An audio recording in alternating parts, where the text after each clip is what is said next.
No período que antecedeu a descoberta do Brasil, muitas civilizações habitaram a região amazônica. A origem desses povos remonta ao ano 980 a.C. Eles viviam na região de Santarém, no rio Tapajós e na ilha de Marajó. Os estudos falam das diferentes culturas, mas de todas elas, a marajoara foi a que mais se destacou. Os marajoaras criaram e desenvolveram a técnica de excisão, empregada na produção de peças de cerâmica. O povo marajoara desapareceu em 1350 d.C., somente 150 anos antes do descobrimento do Brasil, deixando um legado inestimável de sua arte. Aquela vivência do mato, com a terra, na roça,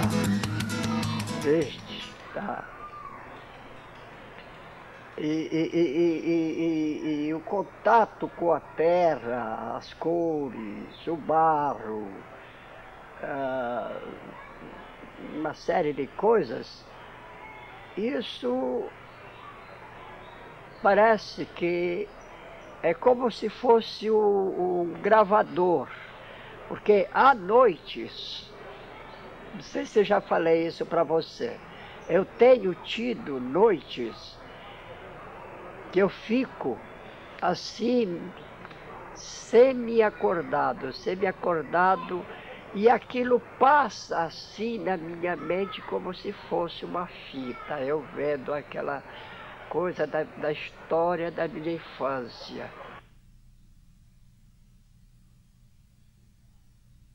Chama bereke,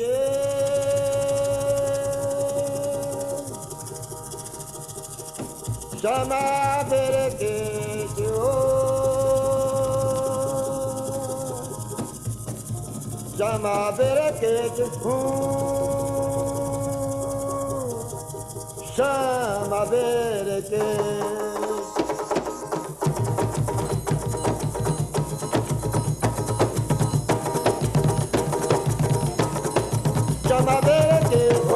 oi chama bereke, oi chama bereke, oi chama bereke, o palaile, beleja, e o palaile, beleja, e o palaile.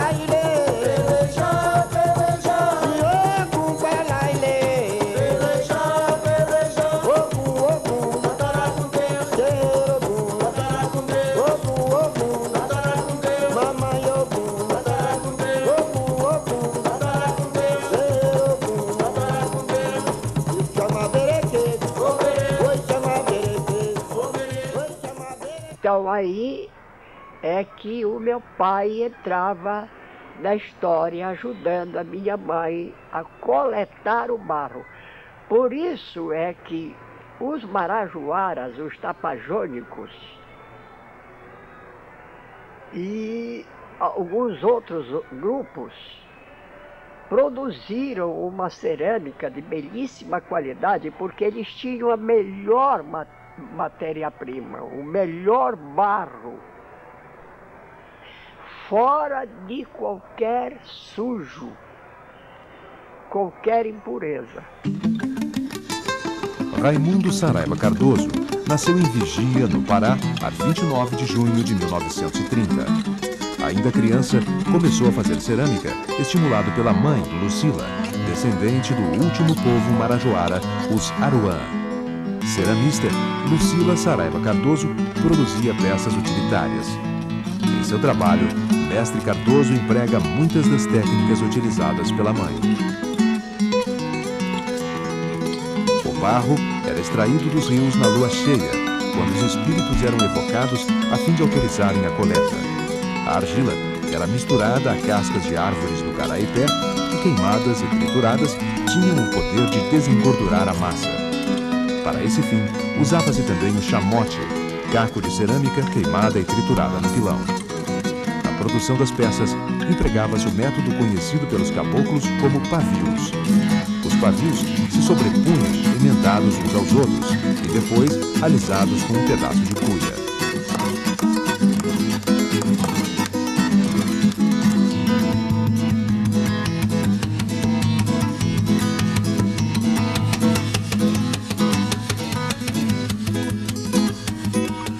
Explorando motivos florais, os ceramistas utilizavam o engobe, a argila líquida de diferentes colorações aplicada sobre a peça úmida com uma ponta de capim amassado que servia de pincel.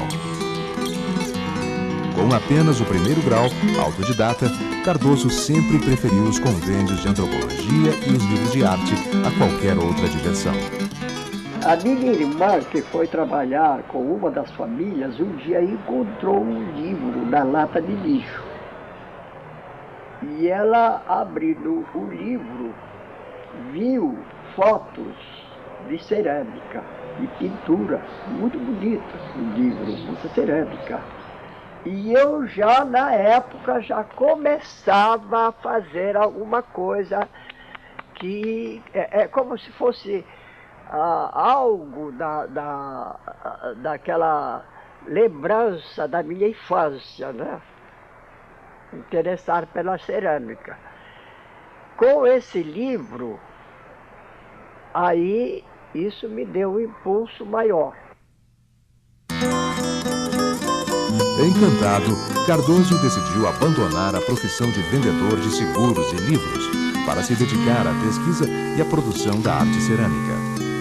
Nos anos seguintes, só deixou o Museu Guild para embrenhar-se na floresta, atrás das sementes, raízes e pigmentos minerais que eram usados como corante nas peças originais da coleção do museu.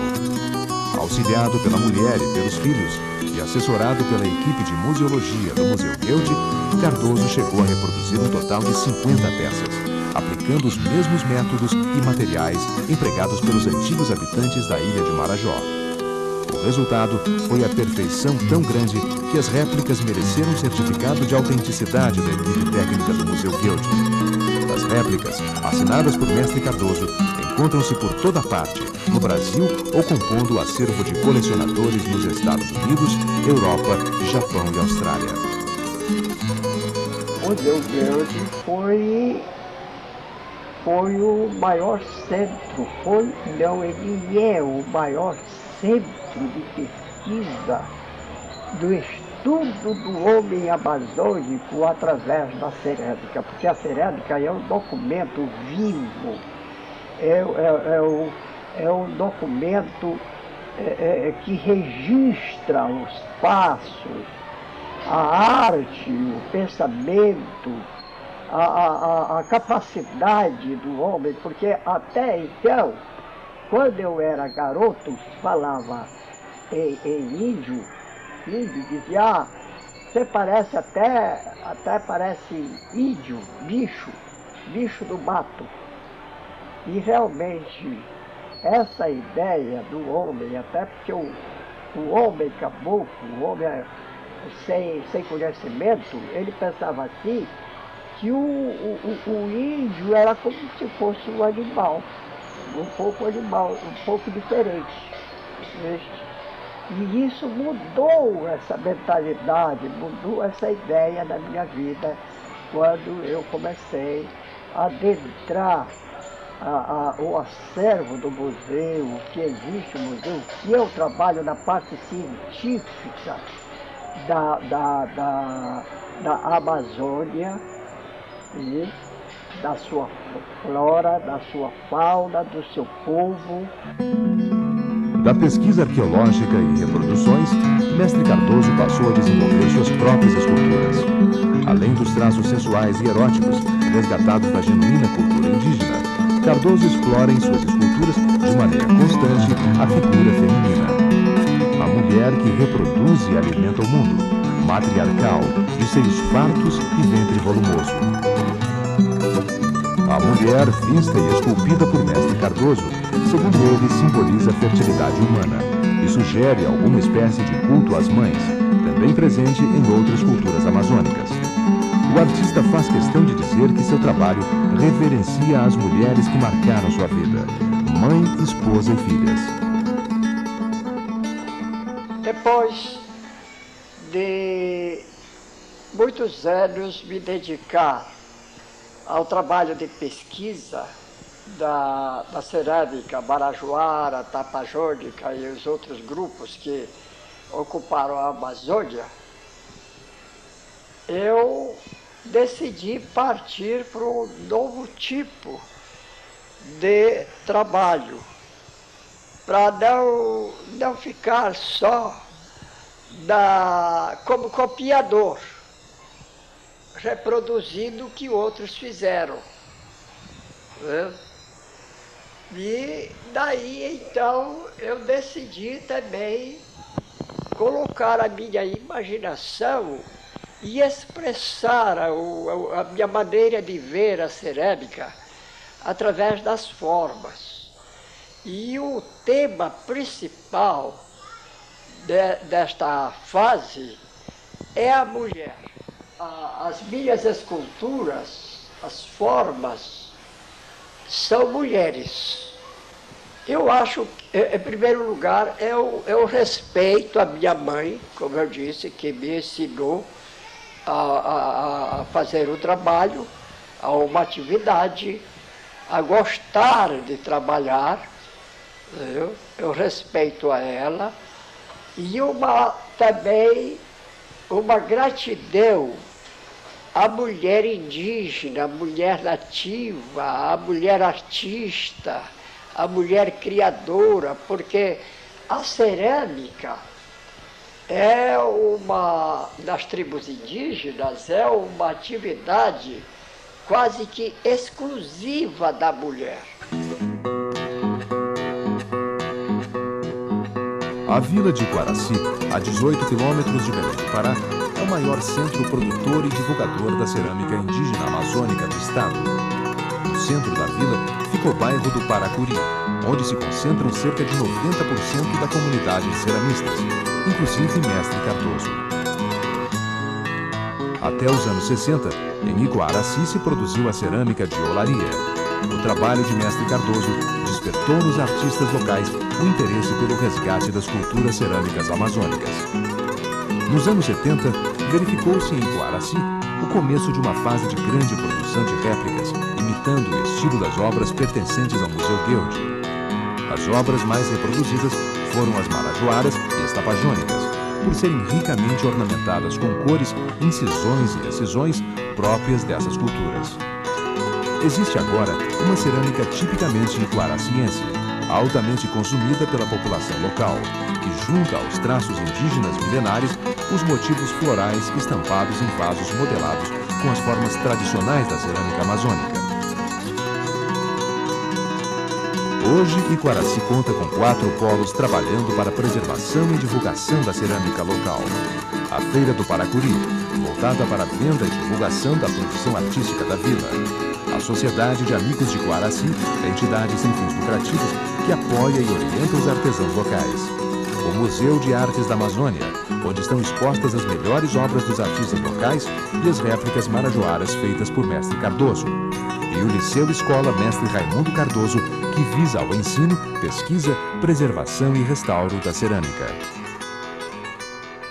O liceu é essencial no trabalho de divulgar, de diversificar e de produzir uma cerâmica de alta qualidade.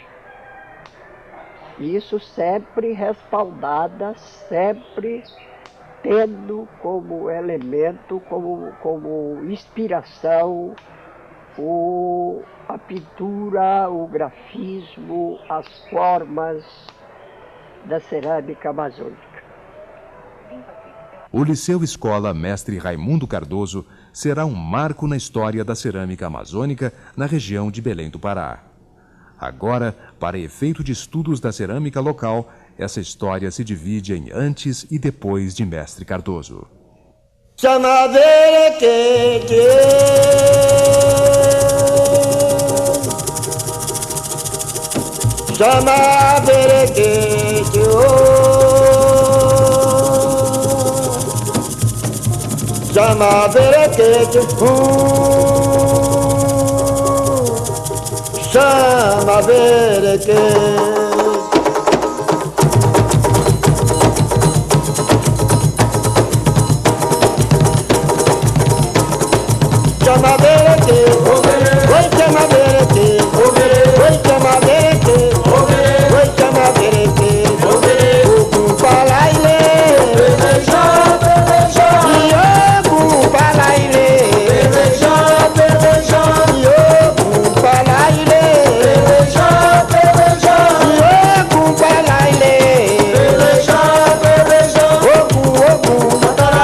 matéria bruta, a terra que não tem forma, você trabalhar no bolo de barro e transformar aquele bolo de barro em algo que tem uma expressão que diz alguma coisa, tem uma linguagem, transmite alguma coisa, para mim dá uma satisfação muito grande para o artesão quando ele consegue fazer isso.